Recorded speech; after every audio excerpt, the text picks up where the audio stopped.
বুড়িগঞ্জ বাজারে হাতে তৈরি লাচ্চা সেমাই পাওয়া যাচ্ছে। মুজাফফর নিজেই হাতে তৈরি করে লাচ্চা বিক্রি করছে। এই যে দেখতে পাচ্ছেন এগুলো সব হাতে তৈরি। এই যে হাতে তৈরি লাচ্চা, এই যে সাদা, এই যে এগুলো কি রং দেওয়া আছে না ভাজাই এরকম কালার করা? ভাজাই কালার করা বললেন উনি, ভাজাই কালার করা। আচ্ছা, কোনটা কত করে কেজি?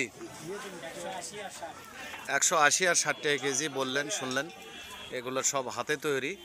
যেনারা হাতে তৈরি লাচ্চা সেমাই নিতে ইচ্ছুক, বুড়িগঞ্জ বাজারে মুজাফফরের দোকানে, মানে মাজ্জেমির পুরানো চা স্টলের পাশেই উনি বসে আছেন। এই মাজ্জেমির ছেলে হাতে তৈরি লাচ্চা আপনারা ক্রয় করতে পারবেন।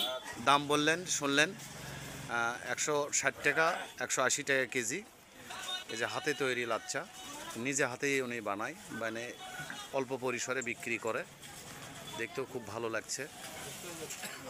যেনারা হাতে তৈরি লাচ্চা সেমাই নিতে ইচ্ছুক তেনারা বুড়িগঞ্জ বাজারে আসলেই মুজাফফরের সঙ্গে যোগাযোগ করলে হাতে তৈরি লাচ্চা সেমাই ক্রয় করতে পারবেন।